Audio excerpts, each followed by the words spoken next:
Let's move on to the NFC, man. Who's the biggest threat to Philadelphia? Because a lot of people think Philadelphia is going to go right back to the Super Bowl this year, man. Listen, Philadelphia still has the best roster in this conference. I know they lost a lot to free agency. They lost Javon Hargrave, who went to the damn San Francisco 49ers. Like, oh my God. You just gonna let Javon Hargrave walk out the door and go to San Francisco like they already didn't have a nasty defensive line at first? You got Javon Hargrave and Nick Bosa? You know they gonna be a threat. You know the 49ers going to be there despite the questions that they have at QB. We don't know who the hell is going to be starting. Is it going to be Brock Purdy, Trey Lance, or whoever else? But one thing about San Francisco is that you know that they have a really good roster top to bottom. The offensive line is really good. At receiver, Brandon Ayuk, Deebo Samuel, who had a little bit of a down year last season. And then you got that boy Christian McCaffrey. And then we can't forget about Elijah Mitchell. And Kyle Shanahan, this dude is probably the best play caller in the game right now. And even though they did lose D'Amico Ryans, their defensive coordinator, you know who they have replacing him? Steve Wilkes. You saw what Steve Wilkes was doing there with Carolina last season. Carolina damn near won the division with Steve Wilkes as the interim head coach. He had that defense rolling. And Steve Wilkes is kind of auditioning for an NFL head coaching job because he got a really bad deal when he was briefly the head coach of the Arizona Cardinals. They didn't really give that dude a chance. So the 49ers, they're definitely going to be up there. But the team that I think is a bigger threat to the Eagles and the 49ers, and y'all got to bear with me because y'all about to say that I'm tripping, but I promise you that I'm not tripping. The Seattle Seahawks, bro.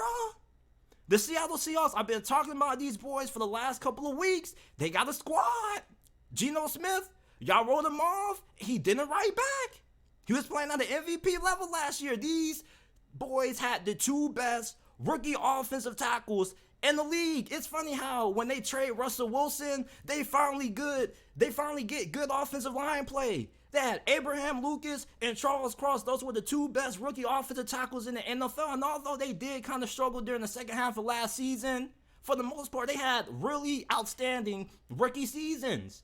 And going into their second seasons, they're going to be even better. And then they drafted Michigan center Alua Timmy, who damn near was the best center in college football last season. He could start. Seattle's offensive line is going to be really good, but you look at the receiving core, oh my God.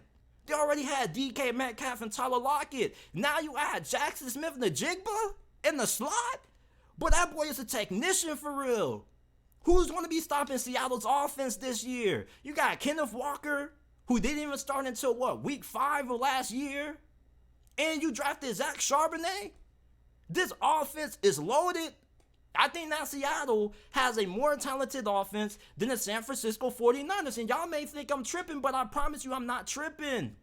I really think that Seattle this year has a good enough team to really be able to challenge for the NFC. This defense, not only do they have a lot of talent, but they got a lot of depth.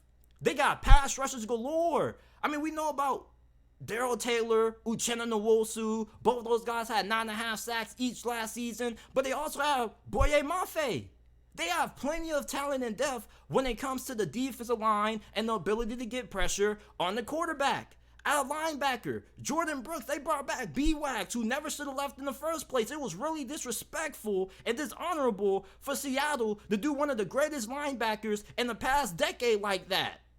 Bobby Wagner, hell, is one of the best players in the history of Seattle. I'm glad they brought him back. But this secondary could be really special this year. Y'all know how much I love Devon Witherspoon when he was coming out of Illinois.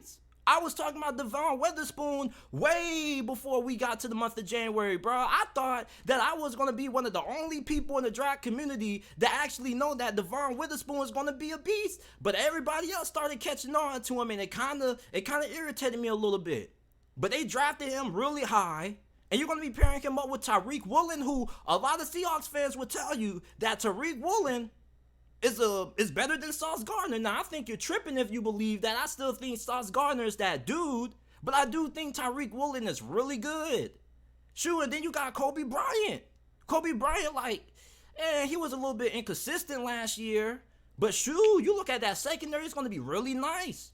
And now, hopefully, Jamal Adams can find a way to piece himself back together. and find a way to stay on the field and get healthy again. Now, some people may think Jamal Adams is overrated. I was going back and forth with one of my homeboys. He was like, man, JT, like, Jamal Adams ain't that good. I was like, man, you tripping. He may not be that good in coverage, but this dude brings a lot to the table in terms of how you can utilize him on your defense. So you look at Seattle, like, a lot of y'all in the chat, y'all don't think Seattle is a legitimate contender, but I really think that Seattle is going to surprise y'all. I think that Seattle is a dark horse Super Bowl contender. I think that they have a really good roster. Now, the next two teams that I think are going to be able to challenge Philadelphia are going to be the Detroit Lions and maybe the Dallas Cowboys. Now, let me say why I say maybe when it comes to the Dallas Cowboys, because y'all know one thing about the Dallas Cowboys is that it's not a question, are they going to make it to the postseason? We know they're going to make it to the playoffs, but what are they going to do once they get to the playoffs, man? They get to the playoffs and they shit the bed every single time. And then they got rid of Kellen Moore. Kellen Moore is one of the best play callers in the NFL, and I will live and die on that hill that he was scapegoated.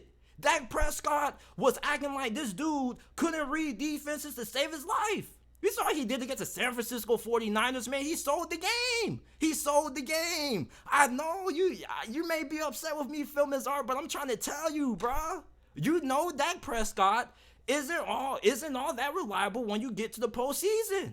Now, Dallas does have a really good roster. I think they have a really good offensive line. You got Tony Pollard, who's going to be a monster. I plan on drafting him in all my fantasy football squads. And that defense with Dan Quinn is going to be amongst the best in the NFL.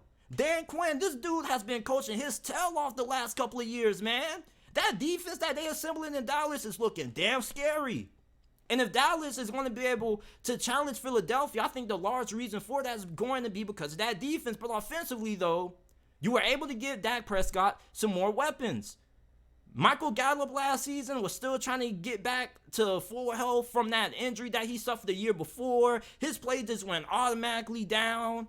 But you bring in Brandon Cooks. Brandon Cooks, this dude's been passed around more than a freak in high school, but this dude is still the most underrated and underappreciated wide receiver in the league. You watch what he was doing with the Houston Texans the last couple of years. He was pretty much the only weapon that they had on offense. So you give Dak Prescott, CeeDee Lamb, Brandon Cooks, and Michael Gallup is able to be your third option. You got a really good passing attack going into this year if you're Mike McCarthy. But my concerns about Dallas lie with Dak Prescott and Mike McCarthy. One thing about Mike McCarthy, he's going to sell in big games. Now, hopefully that can change this season, but I'm not overlooking Dallas. That's why I had to put them on this list, but I have a question mark around them. Because we know Dallas is going to get you to the playoffs, but when it comes to the postseason, once they get there, they crap the bed 2 times too often. But I really think this year, Dallas actually should be taken seriously. For real.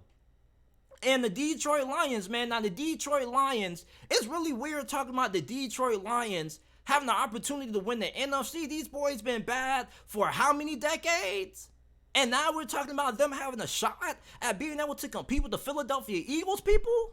The Detroit Lions, Dan Quinn, biting kneecaps. They were the hottest team in the NFL last season. Jared Goff was the hottest QB at the end of 2022. This man went the second half of last season without throwing a single interception. He may be a top 10 QB going into this season. You got Amon-Ra St. Brown. You give them Jahmyr Gibbs. Jahmyr Gibbs with their offensive coordinator Ben Johnson. Ooh, Detroit finna cook this year, people. Detroit's finna cook. You can laugh at me saying they're a contender all you want to, but this team can cook. They got an offensive coordinator that really knows how to scheme things up. With Jahmyr Gibbs, how are you going to game plan for that? This dude, not only is he a really explosive threat every time he touches the ball coming out of the backfield, but you can line him up in the slot. You know Jahmyr Gibbs and Bijan Robinson, who they train with? They train with Goldfield Global down in South Florida. And y'all know I spent a lot of time down there in South Florida. Jahmyr Gibbs is going to be a matchup nightmare. But the biggest question about Detroit is probably going to be that secondary and that defense overall. That defense was abysmal last season, but they made a lot of additions in free agency. Emmanuel Mosley, Cam Sutton in that corner. You bring in Chauncey Gardner-Johnson, a.k.a. Deuce Deuce.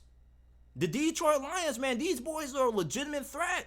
And if you're the Philadelphia Eagles, out of all the teams that you probably don't want to see on this list, you don't want to see the 49ers and the Detroit Lions, because the Detroit Lions, they can score a lot of points on you. And they can do it with pretty much ease. And although Philadelphia still is going to have a really good defense, man, the Detroit Lions, they're legit this year. I know it sounds a little bit odd to be talking about Detroit and this kind of conversation because they've been down for years, but the Detroit Lions are legit. They got a really good squad going into this year, man. So when it comes to the biggest threats to the Philadelphia Eagles in the NFC this year, I got the Seahawks, the 49ers, the Detroit Lions, and the Dallas Cowboys.